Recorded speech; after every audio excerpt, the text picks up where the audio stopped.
안녕하세요. 오늘은 동형 모의고사 2회를 설명을 드릴 겁니다. 1번부터 보시면 토지의 조건이 다음과 같을 때 한 필지로 할 수 있는 경우는 첫 번째 조건은 지번부여 지역 안의 토지로서 소유자가 동일하고 집안이 연속된 토지임. 두 번째는 주된 용도의 토지가 종된 용도의 토지를 둘러싸고 있음. 딱 보시면 한 필지 성립 요건 중에서 양입지를 물어보는 것이죠. 양입지. 그래서 양입지는 용도가 다른 토지 일정한 양이 한 필지 안에 편입된 토지를 양입지라고 얘기합니다. 이 양입지는 요건과 제한이 기억되셔야 되는데, 요건과 제한. 첫 번째 요건은 뭐죠? 첫 번째, 주된 용도의 토지에 편익을 위해 설치된 토지일 것. 두 번째는 주된 용도의 토지에 접속되거나 둘러싸인 토지일 것. 세 번째는 용도가 다른 토지일 것. 이 세 가지 요건을 충족하면 한 필지가 성립되죠. 양입지로서. 다만 제한이 되는 경우가 세 가지가 있는데, 첫 번째, 양입지 제한이 더 중요한데요. 첫 번째, 대인 토지는 양입지가 될 수 없죠. 종된 용도의 토지가 될 수 없습니다. 이 대는. 두 번째, 주된 용도의 토지의 10%를 초과한다면, 이것도 주종관계가 깨지기 때문에 양입지가 될 수가 없죠. 세 번째, 330제곱미터를 초과한다면, 이것도 종된 지위를 벗어나기 때문에 양입지가 될 수가 없습니다. 그래서 이때는 별도의 토지로 분할을 해야 되겠죠. 그래서 이 양입지를 찾는 문제는 이 순서대로 대입을 해보시면 돼요. 그러면 1번을 보시면 가수원의 면적이 5000제곱미터이고 유지의 면적이 450제곱미터인 경우, 이때 한 필지가 될 수가 있느냐, 즉 양입지가 될 수가 있느냐. 그러면 먼저 종된 용도의 토지의 지목은 유지죠. 용도가 유지. 그러면 대는 아니니까 첫 번째 조건은 통과가 될 겁니다. 두 번째, 10%를 초과하느냐. 5000제곱미터에서 유지가 450제곱미터니까 10% 미만이죠. 따라서 두 번째 제한도 통과합니다. 세 번째, 330제곱미터를 초과하느냐. 330제곱미터를 초과하죠. 따라서 이 토지는 양입지가 될 수는 없고 별도의 지목으로 분할을 해야 될 겁니다. 그래서 1번은 한 필지가 될 수 없을 테고요. 2번, 가수원의 면적이 4000제곱미터이고 유지의 면적이 331제곱미터인 경우, 유지니까 대는 아니죠. 첫 번째 제한은 통과. 두 번째, 10%를 초과하느냐. 4000제곱미터에서 331제곱미터니까 10% 미만이죠. 두 번째 제한도 통과. 세 번째, 330제곱미터를 초과했느냐. 330제곱미터를 초과했죠. 따라서 이때는 세 번째 제한에 걸리니까 이때도 한 필지가 성립될 수는 없고 종된 지위를 벗어났기 때문에 이때는 별도의 토지로 만들어서 지적공부에 등록해야 됩니다. 따라서 분할을 해야 되겠죠. 3번, 가수원의 면적이 3000제곱미터이고 유지의 면적이 301제곱미터인 경우, 첫 번째 제한은 대죠. 대는 아니니까 통과. 두 번째, 10%를 초과하느냐. 10% 초과하고 있죠. 따라서 두 번째 제한에 걸립니다. 따라서 종된 지위를 벗어나기 때문에 이때도 양입지가 될 수 없겠죠. 4번을 보시면 2000제곱미터이고 유지의 면적이 220제곱미터인 경우, 대는 아니고 두 번째 10%를 초과하고 있네요. 따라서 이것도 종된 지위를 벗어나니까 분할을 해야 됩니다. 한 필지가 될 수가 없죠.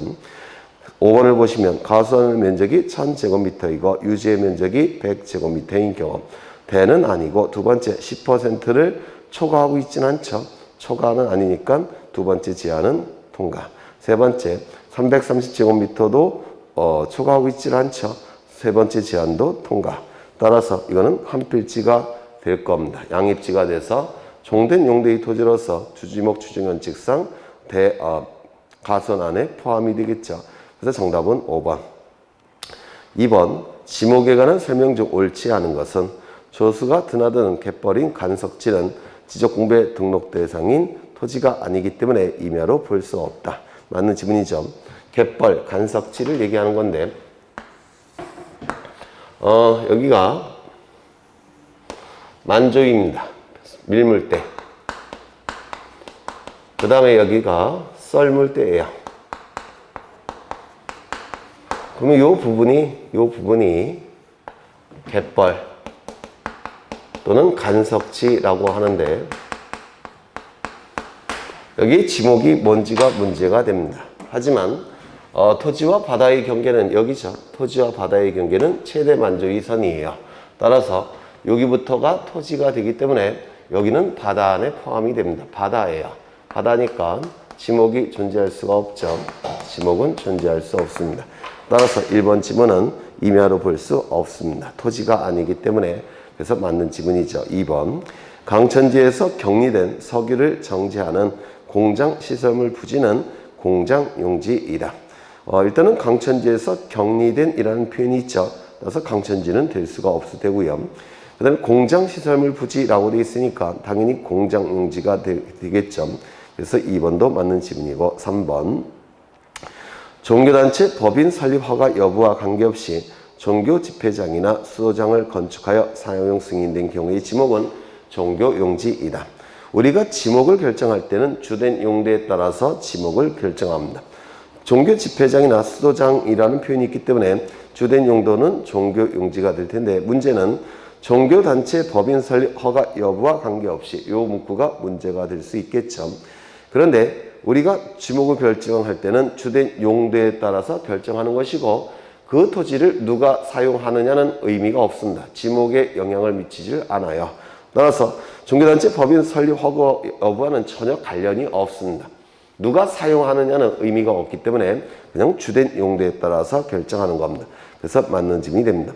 4번 상업용 건축물의 일부를 임대하여 예배, 설교 등을 행하는 교회 사찰은 종교용지이다. 이건 종교용지가 되기 위해서는 영속적인 교회 사찰로 사용이 돼야 됩니다. 영속성의 원칙상. 문제는 상업용 건축물 일부를 임대하여 라는 표현이 있죠. 이때 이 상업용 건축물은 영구적 건축물 중 주거, 사무실, 점포, 문화시설 부지에 문화시설이 해당되니까 대가 될 텐데, 일부를 임대해서 예배, 설교 등을 행하는 교회, 사찰로 사용된다고 했으니까 이거는 일시적인 용도 변경, 그 다음에 잠정적인 용도 변경에 불과합니다. 임대 기간이 끝나면 원상태로 복귀가 되겠죠. 따라서 일시 변경 불변의 원칙, 영속성의 원칙상 요거는 여전히 대가 돼야 됩니다. 그래서 이거는 틀린 지문이에요. 임대라는 표현이 있기 때문에 그렇습니다. 영속적인 용도 변경이 아니기 때문에 그렇습니다. 그래서 4번은 정답이 될 테고, 5번 학교시설 구역으로부터 떨어진 실습지, 기숙사, 사택 등의 부지는 이는 대이다. 여기서 떨어진이라는 표현이 있기 때문에 이건 학교 용지로 볼 수는 없습니다. 따라서 이거는 영구적 건축물 중 주거, 사무실, 점포, 문화시설에 해당이 된다면 대가 될 가능성이 있습니다. 그래서 가장 옳지 않은 것은 4번이 정답이 될 테고요. 그 다음에 3번 지목의 설정에 대한 다음의 설명 중 틀린 것은 1번 여객 자동차 터미널, 자동차 운전학원, 폐차장 등 자동차와 관련된 독립적인 시설물을 갖춘 부지는 잡종지로 한다. 여기서 이 1번의 지문 같은 경우는 올해 개정이 돼서 추가가 된 건데요. 이걸 주차장으로 보기는 힘듭니다. 왜냐하면 독립적인 주차시설로 볼 수가 없기 때문에 이건 주차장으로 보기는 힘들고요. 그래서 이거는 27개에 해당되는 게 없다고 해서 올해부터는 이게 명확하게 잡종지로 개정이 돼서 들어갔습니다. 그래서 1번 지문 꼭 기억해 두셔야 됩니다. 2번 경부 고속철도와 접속하여 민간 자문으로 건축된 역사의 부지는 철도 용지로 한다. 이 역사는 이 철도 시설의 필수 시설물이 되기 때문에 철도 용지 안에 포함이 될 수가 있습니다. 문제는 민간 자본으로 건축된 이라는 표현이 있기 때문에 이게 철도 용지 안에 포함이 되는지가 문제가 될 텐데, 이때 지목을 결정할 때는 주된 용도에 따라서 결정하는 것이지 자본을 누가 투입했는지 여부는 지목을 결정하는 요소가 될 수가 없습니다.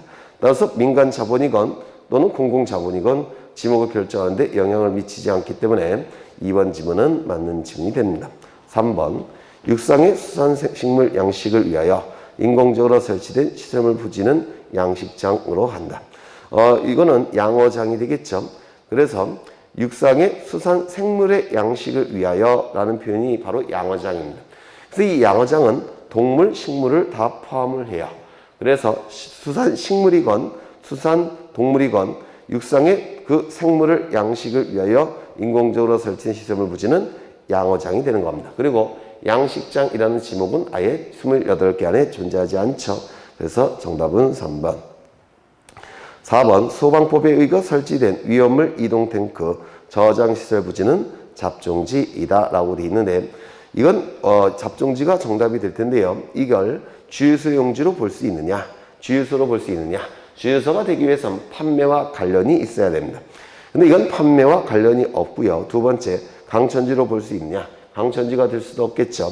그러면 이건 27개 해당되는 지목이 없기 때문에 당연히 잡종지가 되는 겁니다. 그 다음에 5번, 일반 공중에 위락, 휴양 등에 적합한 시설물을 종합적으로 갖춘 어린이 놀이터는 유원지이다. 거기서 종합적으로 갖춘이라는 표현이 있기 때문에 이거는 유원지에 해당이 되는 겁니다. 이런 어린이 놀이터는 마을에 있는 동네에 있는 자그마한 놀이터를 얘기하는 게 아니죠. 어린이 대원 같은 규모가 큰 종합적인 시설을 갖춘 부지를 얘기하는 겁니다. 따라서 이는 유원지가 될 테고 맞는 질문이 되겠죠. 정답은 3번. 그 다음에 4번.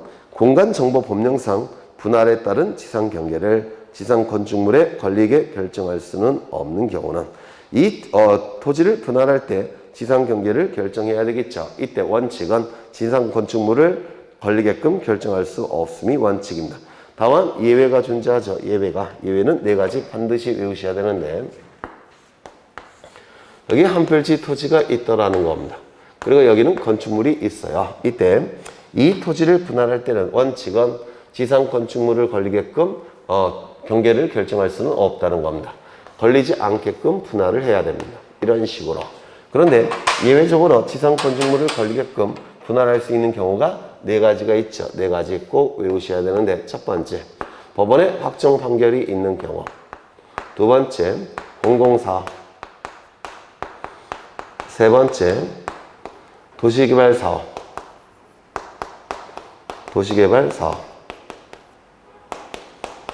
네 번째, 도시군 관리 계획서.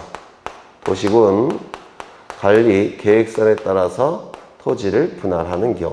이때는 지상 건축물을 걸리게끔 예외적으로 토지를 분할할 수 있다는 겁니다. 법원의 확정 판결, 공공사업, 도시개발사업, 도시군 관리 계획서에 따라서 토지를 분할하는 경우.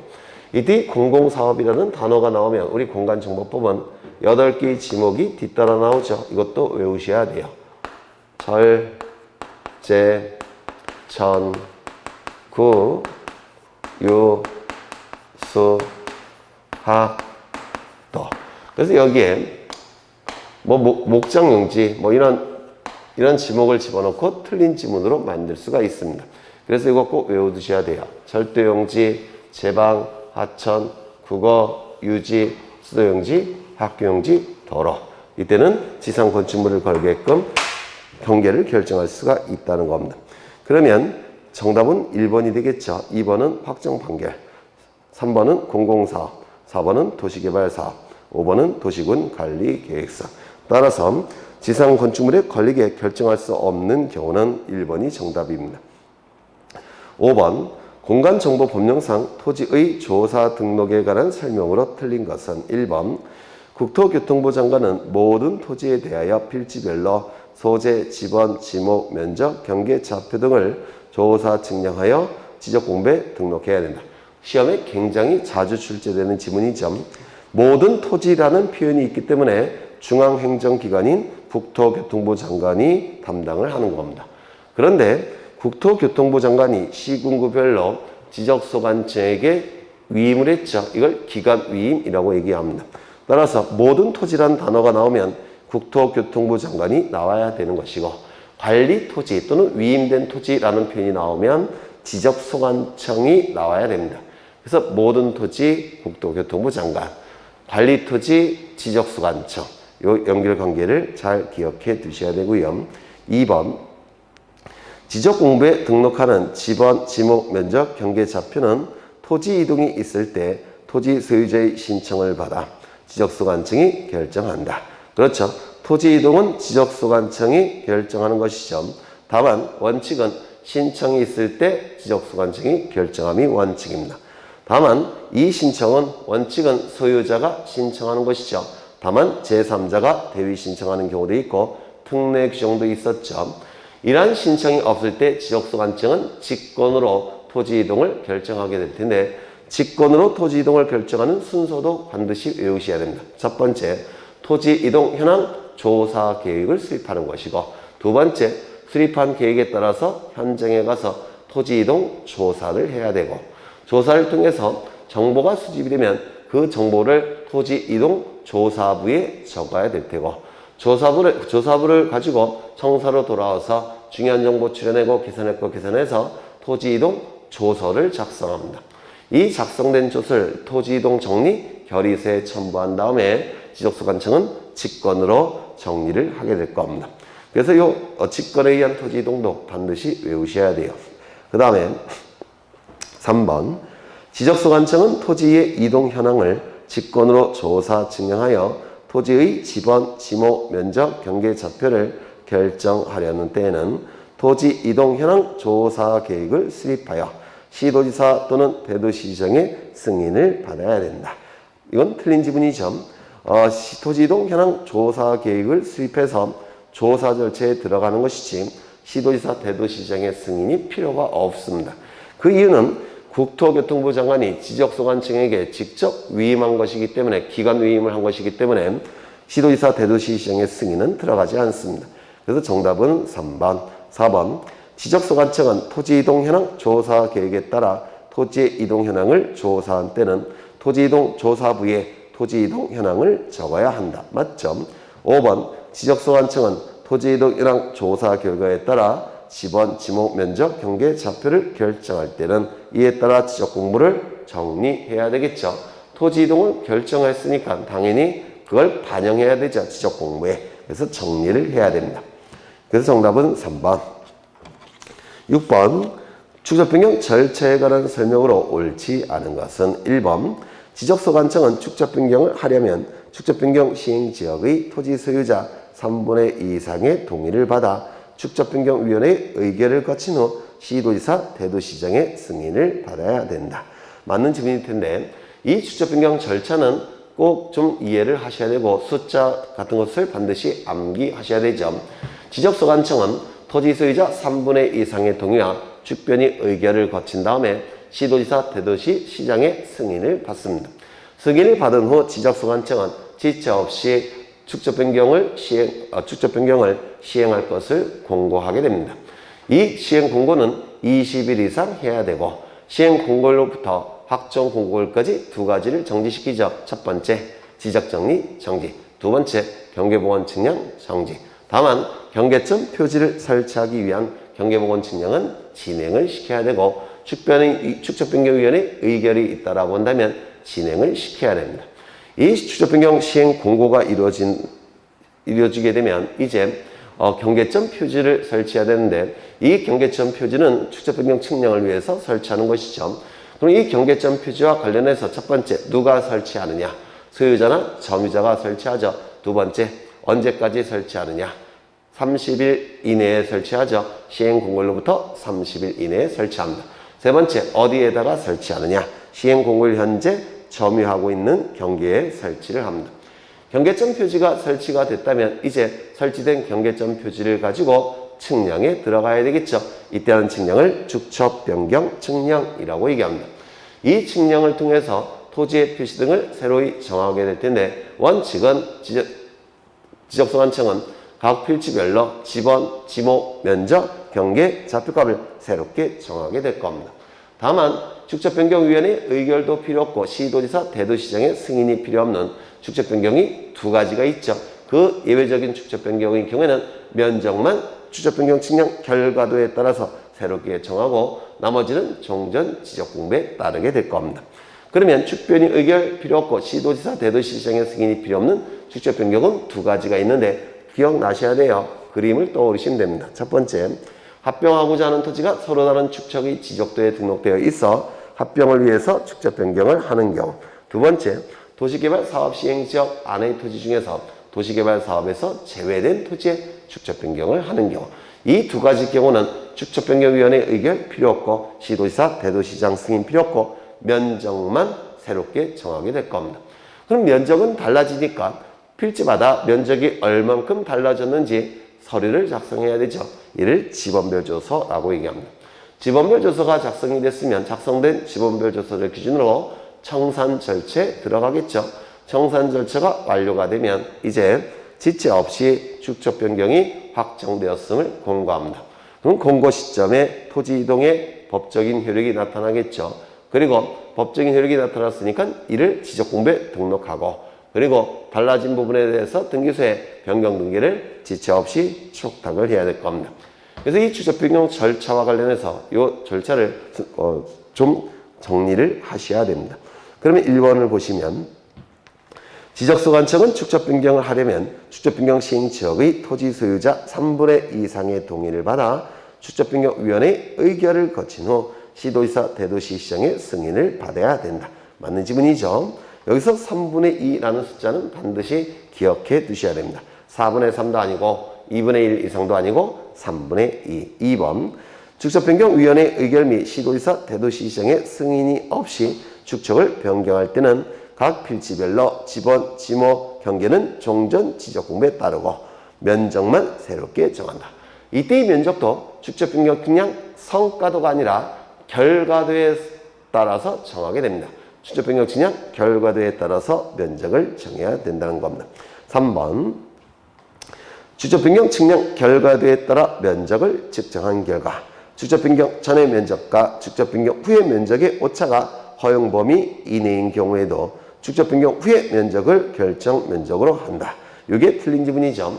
축적변경 전의 면적과 축적변경 후의 면적의 차가 오차 허용 범위 이내일 때는 축적변경 전의 면적을 결정 면적으로 하는 것이고 오차 허용 범위를 초과한다면 축적변경 후의 면적을 결정 면적으로 하겠죠.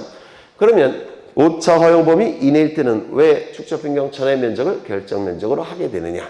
청산 절차를 생략하기 위해서 그렇습니다. 청산 절차가 진행이 되면 굉장히 시간도 걸리고 비용도 많이 들죠. 따라서 오차 허용 범위 이내라고 한다면 청산 절차를 생략하기 위해서 축적 변경 전의 면적을 결정 면적으로 하게 됩니다. 이것도 대단히 중요하죠. 시험에 잘 나옵니다. 그래서 정답은 3번. 4번 축적 변경 시행 지역의 토지는 축적 변경의 확정 공고일에 토지 이동이 있는 것으로 본다. 맞겠죠? 확정 공고 시점에 토지 이동에 법적인 효력이 발생을 하는 것이죠. 그 다음에 5번 토지 소유자 전원이 청산하지 아니하기로 합의하여 서면으로 제출한 경우는 청산 절차를 거치지 아니한다.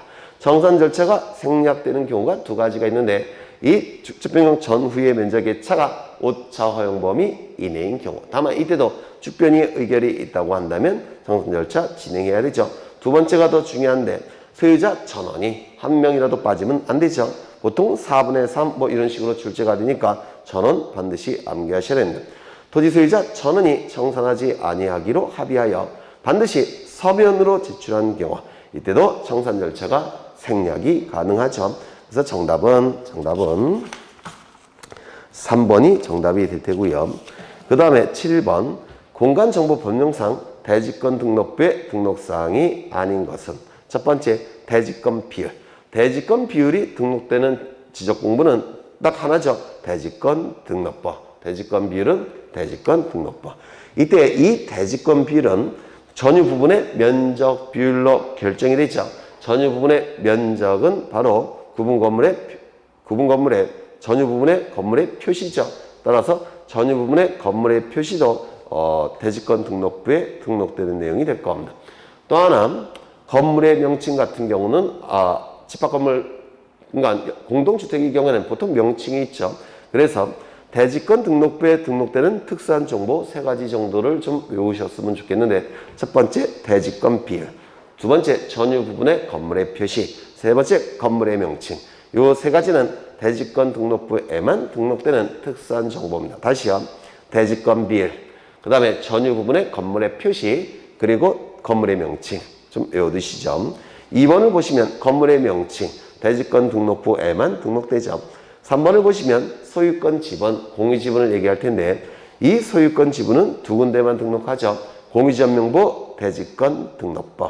그렇죠. 그래서 3번도 대지권 등록부에 등록이 될 테고 4번 토지 이동 사유, 등급, 개별 공시 지가 요 세 가지는 토지대장, 임야대장에 등록되는 특수한 정보였죠. 이것도 꼭 좀 외워두십니다.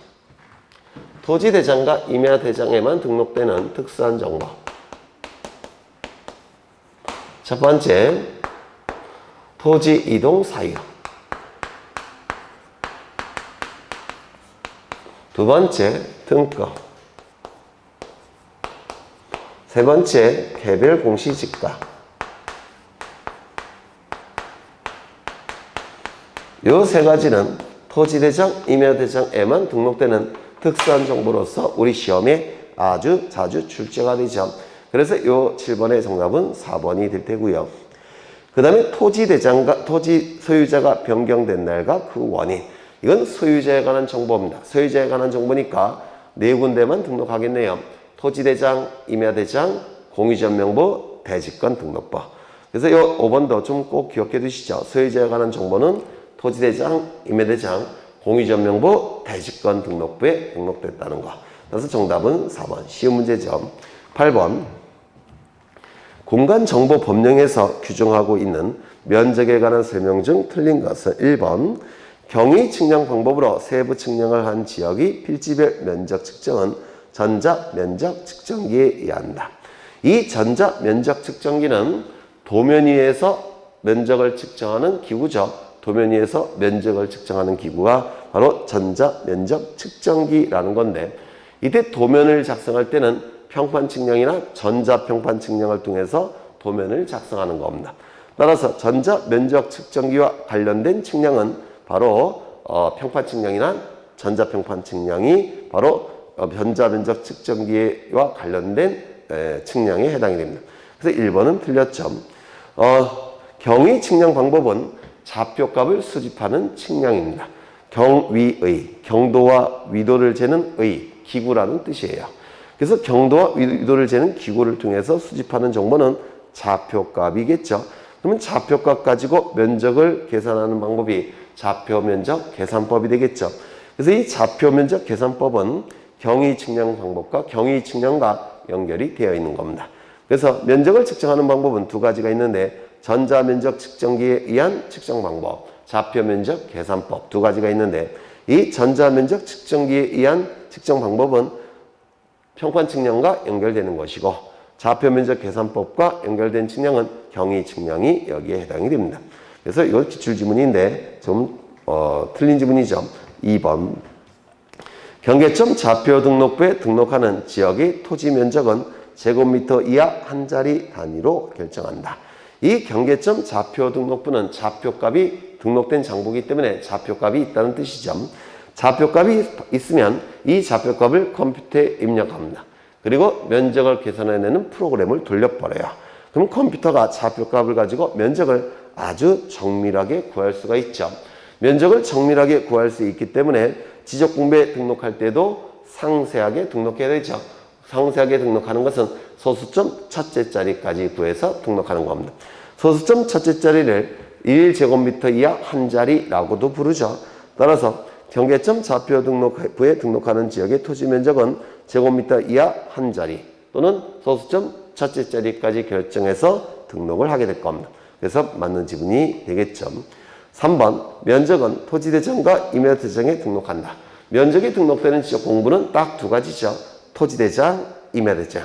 그래서 맞는 지문이 될 테고 4번 신규 등록 전환을 하는 때에는 새로이 측량하여 필지의 면적을 정한다.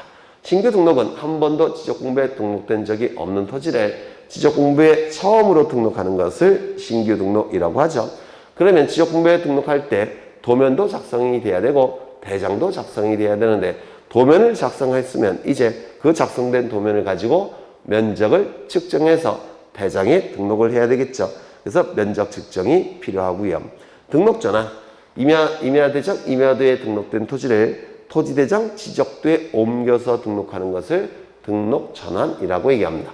그러면 소축척의 임야도에서 대축척의 지적도로 바꿔야 될 겁니다. 그래서 대축척의 지적도를 그리기 위해서는 측량이 필요한데 이때는 측량을 등록전환 측량이라고 부르죠. 등록전환 측량을 통해서 대축척의 지적도가 그려졌으면 소축척의 임야도보다는 훨씬 정밀할 테니까 면적도 정밀하게 구해서 토지대장에 등록해야 되겠죠. 따라서 면적 측정이 필요합니다. 이때 대축척의 지적도에서 구해낸 이 면적을 등록전환될 면적이라고 하고 등록전환된 면적을 등록전환 면적으로 결정해서 토지대장에 등록해야 되겠죠. 그래서 이 지문도 맞는 지문입니다. 5번 토지 합병을 하는 경우의 면적 결정은 합병 전의 각 필지의 면적을 합산하여 그 필지의 면적으로 한다. 토지 합병의 경우에는 측량이 필요 없죠. 왜냐하면 도면 위에 그려진 경계를 지워주기만 하면 되니까 측량이 필요 없습니다. 또한 면적을 측정하는 방법은 두 가지죠. 전자면적 측정기에 의한 방법, 좌표면적 계산법. 그런데 이 합병의 경우는 각각의 토지에 대장에 등록된 면적을 덧셈만 하면 되니까 전자면적 측정기를 사용할 필요도 없고 좌표면적 계산법을 사용할 필요도 없죠. 그래서 이때는 면적 측정을 하지 않고 그냥 합산해서 면적으로 결정하게 됩니다. 따라서 정답은 1번이 되겠고요. 9번 공간정보의 법령상 토지 이동 신청 및 지적 정리 등에 관한 설명으로 틀린 것은 1번 새로 조성된 토지와 지적공부에 등록되어 있지 아니한 토지를 지적공부에 등록하는 신규 등록의 경우에는 지적소관청이 직접 조사하여 소유자를 결정한다. 원칙은 소유자를 지적공부에 등록할 때는 등기부가 규정되는 겁니다. 등기부 갑부에 기록된 이 소유자 부분을 지적공부에 등록하는 겁니다. 문제는 신규 등록 단계에서는 등기부가 아직 만들어지기 전 단계입니다. 등기부가 아직 만들어지기 전 단계니까 등기부를 기준으로 해갖고 지적공부의 소유자를 등록할 수는 없어요. 따라서 신규 등록을 신청하는 자가 제출한 소유권을 증명하는 자료를 지적소관청은 직접 조사해서 등록할 수밖에 없죠. 그럼 소유권을 증명하는 자료는 뭐가 있느냐? 첫 번째 뭐가 있죠? 법원의 확정 판결. 두 번째는 뭐가 있죠? 중고검사 확인증. 세 번째는 네 맞습니다. 협의서. 기획재정부 장관과 지방자치단체장이 협의한 협의서. 네 번째는 기타가 되겠죠. 이러한 소유권을 증명하는 자료를 가지고 지적소관청은 직접 조사해서 등록할 수밖에 없습니다. 그래서 이 지문은 맞는 지문이 될 테고요. 2번 지적소관청은 지적공부의 등록사항에 토지이동 정리 결의서의 내용과 다소 다르게 정리된 경우 직권으로 조사 측량하여 정정할 수 있다라고 되어 있는데 이 등록사항 정정은 원칙은 소유자의 신청이 있을 때 지적소관청이 결정함이 원칙입니다. 다만 명백한 자료가 있다든지 또는 어느 누구에게도 손해가 발생하지 아니할 때는 소유자의 신청이 비록 없을지라도 지적소관청은 직권으로 정정할 수 있죠. 총 10가지가 있다라고 했습니다. 그렇죠. 그러면 이 10가지의 공통점은 뭐냐면 명백한 자료가 있는 경우 또는 어느 누구에게도 손해가 발생하지 않는 경우 거기에 해당되는 10가지를 우리 공간정보법에서는 규정을 두고 있죠. 그러면 이 지문을 보시면 토지이동 정리 결의서의 내용과 다르게 정리가 된 경우라는 표현이 있으니까 토지이동 정리 결의서라는 명백한 자료가 있기 때문에 지적소관청은 이 자료를 가지고 직권으로 정정할 수 있다는 겁니다. 그래서 맞는 지문이 되겠죠. 3번 지적소관청은 토지 소유자의 변동 등에 따라 지적공부를 정리하려는 경우에는 소유자 정리 결의서를 작성해야 된다. 토지이동 정리는 두 가지가 있는데 지적 정리는 두 가지가 있는데 토지이동 정리, 소유자 정리 두 가지가 있죠. 그런데 정리되는 그 시점을 분명하게 자료로 만들어 놓기 위해서 토지이동 정리의 경우에는 토지이동 정리 결의서, 소유자 정리의 경우에는 소유자 정리 결의서를 먼저 작성을 해야 됩니다. 그래서 이 지문은 맞는 지문이 되겠죠. 거기 보시면 소유자의 변동 등에 따라 지적공부를 정리하려는 경우라는 표현이 있으니까 이건 소유자 정리죠. 따라서 소유자 정리 결의서를 먼저 작성을 해야 됩니다. 4번 지적소관청은 신규 등록을 포함하여 토지 이동에 따른 토지 표시 변경에 관한 등기를 할 필요가 있는 경우에는 지체 없이 관할 등기소에 그 등기를 촉탁해야 된다라고 되어 있는데, 신규 등록의 경우에는 아직 등기부가 만들어지기 전 단계죠. 따라서 등기부가 만들어지기 전 단계이기 때문에 신규 등록을 포함하여 이 부분은 틀렸습니다. 등기부가 없는 단계에서 신규 등록을 했다고 해서 등기부가 아예 존재하지도 않는데 변경 등기를 촉탁할 수는 없겠죠. 그래서 신규 등록을 포함하여 요건 틀린 지문입니다. 시험에 굉장히 잘 나오죠. 신규 등록의 경우에는 변경 등기 촉탁할 이유가 없습니다. 왜? 등기부가 없으니까. 그 다음에 5번 토지 소유자는 지적공부에 등록된 한 필지 일부가 형질 변경 등으로 용도가 변경된 경우에는 용도가 변경된 날로부터 60일 이내에 지적소관청에게 토지의 분할을 신청해야 된다. 토지 분할 신청 여부는 토지 소유자의 자유의사에 달려있죠. 다만 예외적으로 한 필지 일부가 형질 변경 등으로 용도가 달라진 경우에는 용도가 변경된 날로부터 달라진 날로부터 토지 소유자는 60일 이내에 분할을 신청할 의무가 발생합니다. 따라서 5번 지문은 맞는 지문이 될 테고요. 또한 토지 분할을 신청할 때 이 분할이 허가 대상이 된 경우에는 허가 절차를 다 이행한 다음에 분할을 신청해야 되겠죠. 네. 그 다음에 10번 지적 측량에 관한 설명으로 틀린 것은 지적 측량은 기초 측량 및 세부 측량으로 구분된다. 이 기초 측량은 지적 삼각점 측량, 지적 삼각 보조점 측량, 지적 도근점 측량을 기초 측량이라고 하는데, 토지를 측량하기 위해서는 측량 기구가 있어야 되고, 이 측량 기구는 토지 위에 아무데나 설치하는 게 아니라 지적 기준점 위에 설치합니다. 이 지적 기준점은 세 가지가 있죠. 지적 삼각점, 지적 삼각 보조점, 지적 도근점. 이 지적 기준점을 설치할 때도 측량을 통해서 정확한 위치에 설치해야 되겠죠.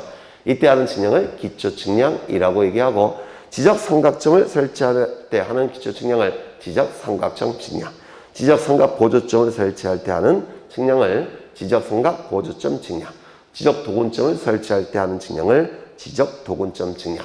요 세 가지를 기초 측량이라고 얘기하죠.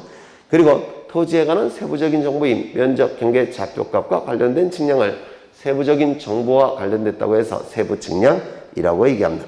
이 두 가지를 합쳐서 지적 측량, 지적 측량이라고 하죠. 2번 토지 소유자 등 이해관계인은 지적 측량을 하여야 할 필요가 있는 때는 지적 측량 수행자에게 지적 측량을 의뢰해야 된다. 맞는 지문이죠. 여기서 이 지적 측량 수행자는 둘이 존재하죠. 한국국토정보공사와 지적 측량업자. 이때 지적 측량업자는 지적 측량업을 하기 위해서는 업을 등록해야 되는데 시 도지사에게 등록한다는 거 유념하시죠. 다만 한국국토정보공사는 법률에 의해서 설립된 단체이기 때문에 일개 시도지사에 등록할 이유가 없습니다. 지적측량업자만 시도지사에게 지적측량업을 등록해야 됩니다. 3번 지적측량 수행자는 지적측량 의뢰를 받은 때에는 기간, 일자 및 수수료 등을 기재한 지적측량 수행계획서를 그 다음 날까지 지적소관청이나 시도지사에게 제출해야 된다. 지적측량 수행계획서는 언제까지 제출할까요? 그 다음 날까지. 두 번째, 누구에게 제출할까요? 지적소관청에게 제출하는 겁니다. 그래서 이 두 가지를 꼭 기억해 두셔야 돼요. 의뢰를 받은 다음 날까지, 그리고 지적소관청에게. 그래서 시도지사가 들어가 있기 때문에 이 지문은 틀린 지문이 되겠죠.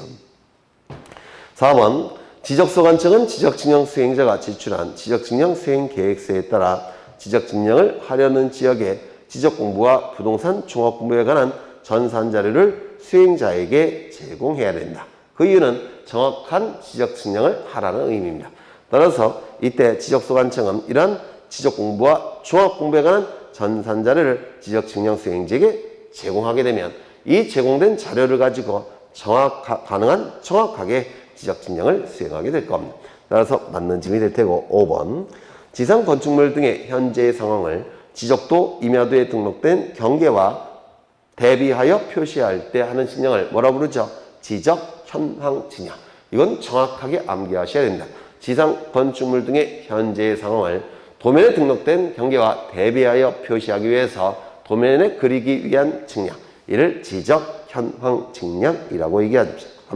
정답은 3번.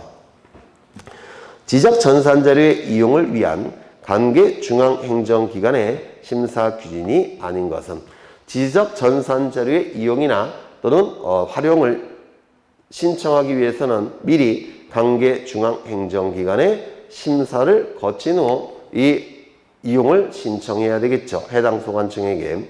이때 관계 중앙행정기관의 심사 기준은 기억하시죠? 타적공 사생활 방지 대책 이렇게 했죠. 타적공 사생활 방지 대책.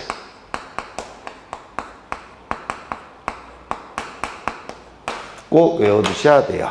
그래서 타적공은 타당성, 적합성, 공익성, 사생활 침해 여부, 목적의 사용 방지 및 안전관리 대책 이 세 가지 꼭 외우십니다. 정답은 리을과 미음이겠죠. 심사 기준이 아닌 것은. 또한 이 지적 전산 자료 이용과 활용은 관계 중앙행정기관의 심사를 거친 후 미리 심사를 받은 후 해당 소관청에게 신청하죠. 해당 소관청도 좀 기억해 두셔야 된다. 첫 번째, 전국 단위라고 한다면 국토교통부 장관, 시도지사, 지적소관청. 그렇죠. 시도 단위일 때는 시도지사 또는 지적소관청. 시군구 단위일 때는 지적소관청. 이 신청 상대방도 반드시 외워두셔야 되죠. 12번. 다음은 지적 측량에 관한 설명이다. 틀린 것은 1번. 토지 소유자 등 이해관계인은 지적 측량을 할 필요가 있는 경우에는 지적 측량 수행자에게 지적 측량을 의뢰함이 원칙이다. 금방 보신 거죠. 2번. 다만 지적 측량 성과를 검사하는 경우와 지적 재주세에 관한 특별법에 따른 지적 재조사 사업에 따라 토지의 이동이 있는 경우는 제외한다. 이 지적 측량은 수행자에게 신청함이 원칙입니다. 수행자에게 지적 측량을 의뢰하는 게 원칙이죠. 다만 수행자에게 의뢰할 수 없는 지적 측량이 두 가지가 있는데 첫 번째 검사 측량. 검사 측량은 의뢰할 수가 없죠. 왜냐하면 검사 측량은 국가기관이 하는 겁니다. 수행자는 국가기관이 아니죠. 따라서 검사 측량은 의뢰할 수가 없습니다. 또한 지적 재조사 측량도 수행자에게 의뢰할 수가 없습니다. 지적 재조사 측량은 국가기관이 의뢰하는 측량이에요. 따라서 일개 개인이 의뢰할 수 있는 측량이 아닙니다. 그래서 두 가지 측량은 의뢰할 수 없다는 거 반드시 기억해 두셔야 됩니다. 첫 번째 검사 측량, 두 번째 지적 재조사 측량. 두 개의 측량은 의뢰가 불가능합니다. 3번 지적 측량의 측량 기간은 5일로 하며 측량 검사 기간은 4일로 한다. 일반 업무죠. 일반 업무의 경우에는 법에서 기간이 정해져 있습니다. 그래서 토지의 측량 기간 5일, 검사 기간 4일. 그렇죠. 다만 지적기준점을 설치하여 측량 또는 검사를 하는 경우 지적기준점이 15점 이하인 경우에는 4일을, 15점을 초과하는 경우에는 4일에 15점을 초과하는 4점마다 하루씩을 가산한다. 맞는 질문이죠. 토지를 측량하기 위해서는 뭐가 필요하죠? 측량기구가 필요하죠. 측량기구는 아무데나 설치하는 게 아니었죠. 토지 주변에 있는 지적기준점 위에 측량기구를 설치하는 겁니다. 지금 이 토지를 측량하고자 합니다. 이 토지를 측량하고자 해요. 토지의 측량 기간은 5일.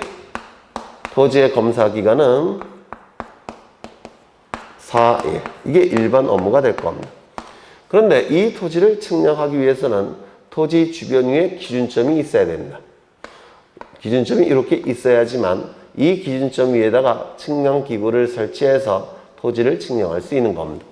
그런데 이 토지 주변에 기준점이 모자른다든지 또는 기준점이 없다라고 한다면 토지를 측량하기 전에 먼저 기준점을 설치해야 됩니다. 그래서 설치할 때 시간이 필요해요. 그 설치 기간을 여기다가 더해줘야 됩니다. 기준점이 설치가 됐으면 제대로 설치가 되는지 검사도 해봐야 됩니다. 그래서 기준점 검사 기간을 여기다가 더해줘야 됩니다. 그래야지만 총 측량 기간과 총 검사 기간이 구해지는 겁니다. 그런데 보통 이 기준점은 하루에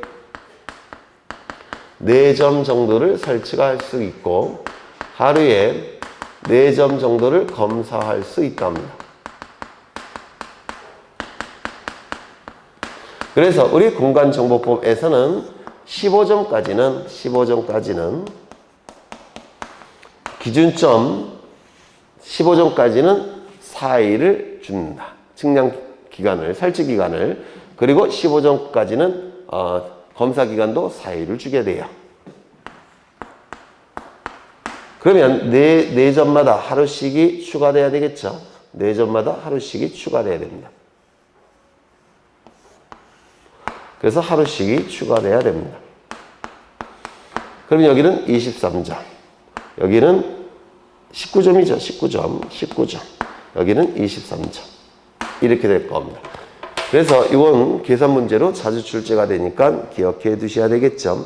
그래서 다시 한번 읽어보시면 지적 측량의 측량 기간은 5일로 하며 측량 검사 기간은 4일로 하는데 다만 지적 기준점을 설치하여 측량 또는 측량 검사를 하는 경우 지적 기준점이 15점 이하인 경우에는 여기서 이하라는 표현을 유념하셔야 돼요.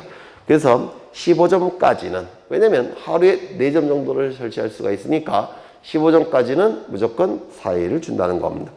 그래서 15점 이하인 경우에는 4일을 15점을 초과하는 경우에는 4일에 15점을 초과할 때마다 4점, 초과하는 4점마다 하루씩을 가설하게 됩니다. 맞는 지문이죠.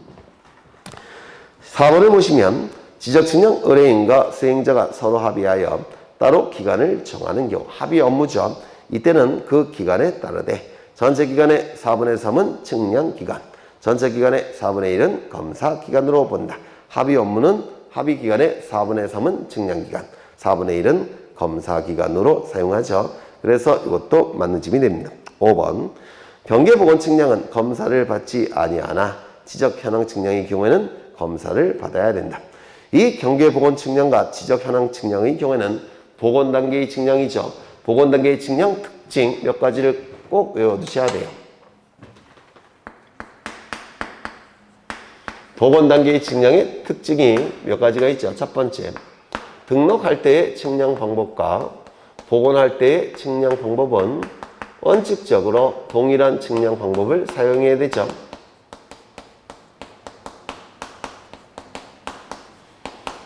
등록할 때의 측량 방법과 다른 방법을 통해서 복원이 이루어지게 되면 엉뚱한 위치에 복원이 될 수가 있습니다. 따라서 등록할 때의 측량 방법과 복원할 때의 측량 방법은 동일한 측량 방법을 써야 됩니다. 등록할 때 평판 측량을 사용했다면 복원할 때도 평판 측량을 써야 됩니다. 등록할 때는 평판 측량을 사용하고 복원할 때 경위 측량을 사용하게 되면 처음에 있었던 그 위치 아닌 다른 위치에 복원될 수가 있습니다. 그래서 동일한 측량 방법을 써야 되고 두 번째, 이 복원할 때는 공시 목적으로 하는 게 아니니까 이때는 국가기관이 개입해서 검사를 하지 않습니다. 검사 측량을 하지 않습니다. 세 번째, 지적공부에 등록된 이 경계점을 지표상에 복원할 때 지적공부에 변화가 존재하지 않죠. 따라서 지적정리도 하지 않습니다. 그리고 면적이 달라지지도 않죠. 면적 측정도 하지 않습니다. 원칙은. 그래서 이러한 복원 단계의 측량 네 가지 특징을 꼭 기억해 두셔야 되고요. 이런 복원 단계의 측량은 두 가지가 있죠. 첫 번째, 경계 복원 측량.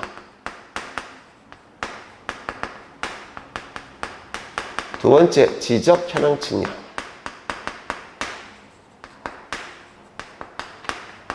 이 두 가지는 복원 단계의 측량이니까 이러한 특징을 갖게 될 겁니다.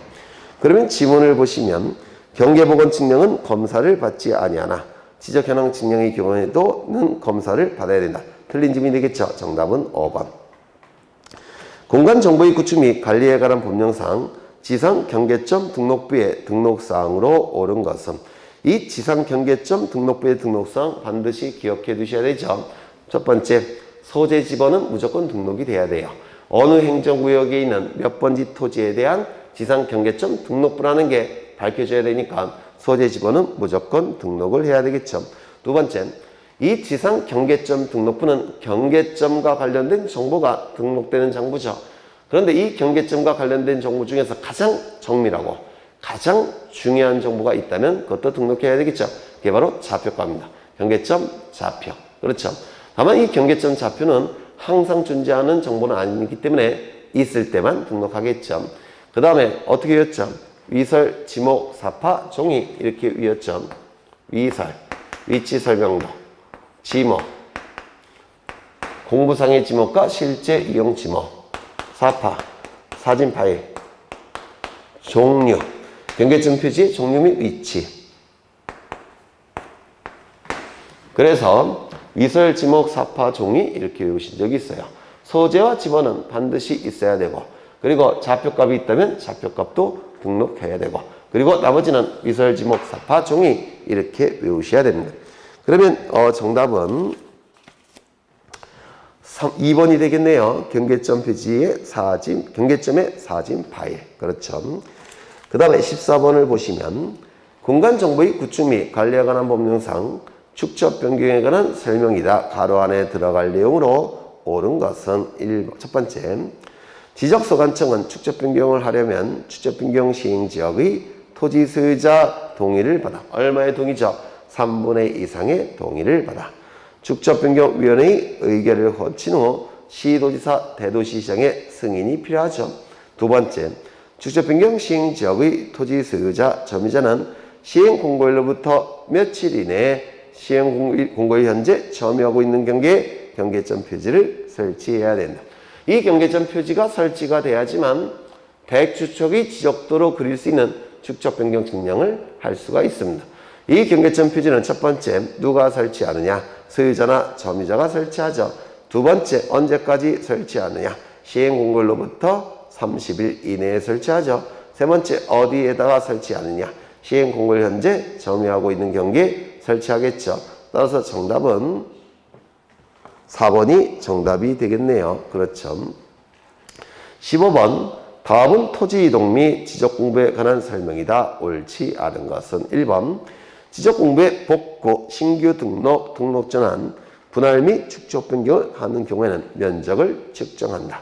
지적 공부의 복구, 우리가 도면 위에서 면적을 측정할 때 도면을 새로 그린다든지 아니면 도면에 등록된 경계가 바뀌게 되면 면적도 달라지니까 면적을 측정해야 될 겁니다.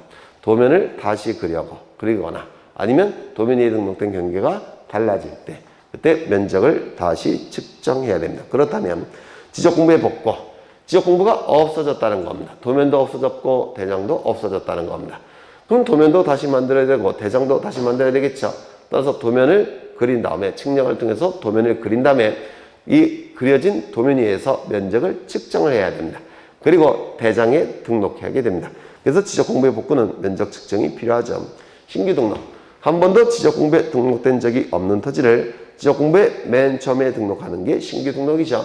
따라서 도면을 작성한 다음에 작성된 도면을 가지고 면적을 측정해서 대장에 등록을 해야 되겠죠. 등록전환. 임야대장, 임야도에 등록된 토지를 토지대장 지적도에 옮겨서 등록하는 것을 등록전환이라고 얘기합니다. 그렇다면 토지대장과 지적도가 만들어질 텐데 이때 지적도는 임야도보다 훨씬 정밀한 도면이겠죠. 따라서 도면이 임야도에서 지적도로 바뀌니까 경계가 더 정밀해질 테고 정밀해진 경계를 가지고 면적을 측정해야 되겠죠. 그 측정된 면적을 토지대장에 등록을 해야 됩니다. 소수점 그렇죠. 네, 그래서 이거는 면적 측정이 필요할 테고요. 그 다음에 분할, 한 필지 토지를 두 필지 이상으로 나눠서 등록하는 것을 분할하겠죠. 그래서 분할할 때는 경계를 그린 다음에 그 경계가 그려진 후에 각각의 토지의 면적이 새로 구해줘야 되겠죠. 그래서 그때도 면적 측정이 필요합니다. 축적 변경, 소축적의 지적도에서 대축적의 지적도로 바뀌고 있죠. 훨씬 정밀한 지적도니까 면적도 정밀하게 구해줘야 되겠죠. 그래서 면적 측정이 필요할 겁니다. 2번, 도시개발 사업 등으로 인한 토지 이동에 의하여 토지의 표시를 새로이 결정할 때는 면적을 측정하지 아니한다. 도시개발 사업이 이루어지게 되면 토지가 바둑판 모양으로 바뀝니다. 토지의 모양 자체가 바뀌니까 당연히 면적도 달라지죠. 면적을 측정해야 될 겁니다. 그래서 정답은 2번. 지적공부는 지적소관청이 지적소고에서 연구 보존함이 원칙이다. 종이로 만들어진 지적공부는 청사 지하에 지적소고를 설치해서 지적소고에서 연구 보존하겠죠. 다만 정보처리 시스템을 통하여 기록 저장된 형태의 지적공부, 즉 컴퓨터 파일 형태의 지적공부는 시도지사 또는 지적소관청이 지적정보관리체계를 만들어서 여기서 연구 보존하겠죠. 그래서 4번을 보시면 지적공부를 정보처리 시스템을 통하여 기록 저장한 경우 시도지사 또는 시정구수 구청장은 지적정보관리체계에 영구히 보존해야 된다. 조심하셔야 될 것은 이 컴퓨터 파일 형태의 지적공부는 시도지사가 포함된다는 거, 이걸 유념하셔야 됩니다. 그렇죠. 그래서 이것도 맞는 질문이 될 테고요. 5번. 경계점 좌표 등록부가 작성되는 경우에는 경계점 좌표 등록부에 의한 좌표만으로 토지 형상을 판단하기 어렵기 때문에 안내도 역할을 하는 지적도를 비치하도록 하고 있다. 그렇죠. 좌표 등록부는 좌표값 위주로 공시하고 있기 때문에 다른 정보를 공시하기가 힘들어요. 따라서 좌표 등록부가 작성 비치된 지역의 경우에는 토지대장과 지적도도 함께 작성해서 비치를 하게 됩니다. 그래서 맞는 질문인데요. 조심하셔야 될 것은 좌표 등록부가 작성되는 경우에는 임야대장, 임야도가 아니라 토지대장, 지적도가 함께 작성돼서 비치된다는 거. 만약에 임야대장, 임야도와 연결시킨다면 이건 틀린 질문이 되는 겁니다. 토지대장, 지적도와 연결을 시켜야 됩니다. 그래서 이것도 맞는 질문이 되겠죠. 정답은 2번. 그래서 여기까지 일단 보시고 잠시 쉬겠습니다.